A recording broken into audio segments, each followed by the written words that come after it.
welcome back. You are hip to be square.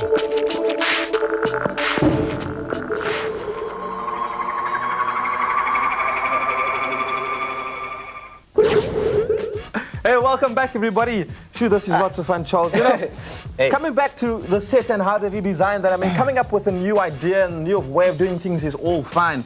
But you gotta kind of have it funky as well when watching it on screen, especially TV, you know. Taking it from that old thing to something new. We've got the designers, we saw the designers and what they did, and now we need to get to the graphic designers and the animators. True. That take that one-dimensional picture on a page, flat and put like it this onto our plasma. Exactly, and it's kind of taking a picture on a paper and bringing that out and coming alive and kind of showing everybody that it's got depth and it goes around and under and woo, here we go. Very cool, very cool.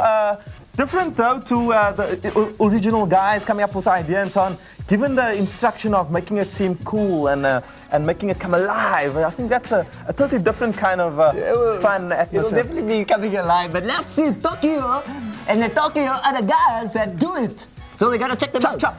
They're doing chop design.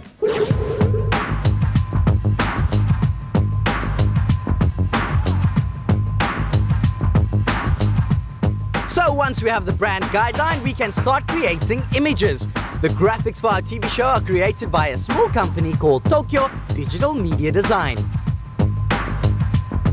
Last year, the client, which was the Shuttleworth Foundation, went to a brand consultancy who came up with a look for Hip to be Square. It was flat 2D on paper. Then what we had to do is we had to somehow change the flat printed look into something that works on screen. This is where we come in.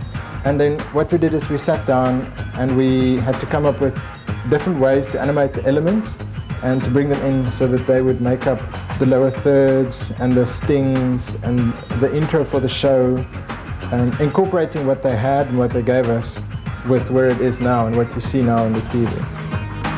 Christoph digs the route the new look takes, and it allows him to create slick, fast-paced images.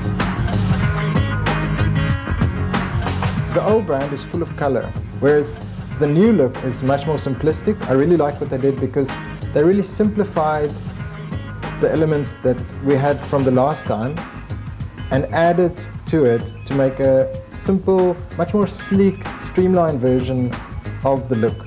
It looks much more mature, it's much more funky, it's much more like MTV. And then the way that we applied it is we basically took very small elements out of it, like the timeline that you're going to see. We use that as a tracking line that you follow, and it guides you through different areas. It's almost like a line with different train stops on it, and you stop at each area and you have a quick look at what's there. So I just think it's much more fresh and much more plain, and it works much better for where the brand is currently.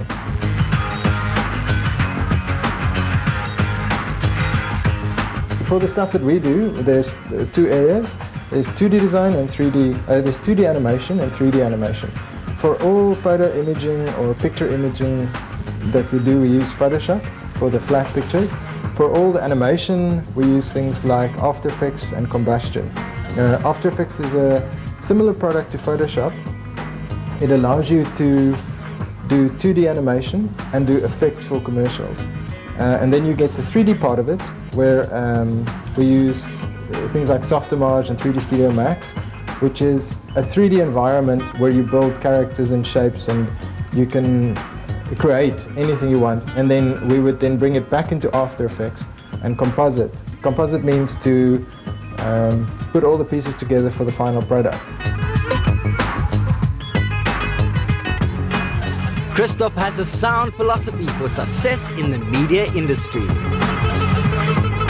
The first thing they should do, well, you should do if you want to do anything, is finish school. It's really important to finish school. That'll give you the scope to go wherever you want to go. It'll then, if you do well and you're allowed into a university, then that'll be good. If you want to do something more specialized, like animation or stuff, there are schools and for that sort of thing, which will teach you the basics of the operation, because a lot of people don't know what the basics are. You know, they think they want to become an editor, but they don't really know what it entails. You know, like what is an editor really? You get different editors. You get a magazine editor, and you get video editor, you know, when you get animators, and you get 2D animators, and you get 3D animators. So there are all these different facets, and it'll just show you all these routes that you can take, and it'll give you that sort of knowledge to go to school. Oh, man. Cool. Okay, You know, Charles, for the last time, last year we went to the Eskom Expo regional finals, or it's actually the finals in Pretoria, and we covered the event from all the clever people in South Africa, young learners from different schools throughout South Africa coming together and competing with math, science, technology, particularly science here, really having a stronghold there. Well, that's right. And now this time we went to the regional finals. That's correct. And today we're going to be looking at Kimberley. Yes. And they've got so many different categories to enter. It's amazing. I mean, if you think about it, I mean, you could basically do anything you like, I mean, and have a competition at your school. The best get chosen, and this would be the regional finals. So many schools coming together in different parts of South Africa and then getting judged all over again with their projects, getting an opportunity to explain what they're about. And I mean, having a bit of limelight on TV as well. Hey, that's true. Thanks to be square. We're going to be going, I mean, to many different places checking this out. And then eventually to Pretoria to the finals. That but would let's be check Kimberley out right now.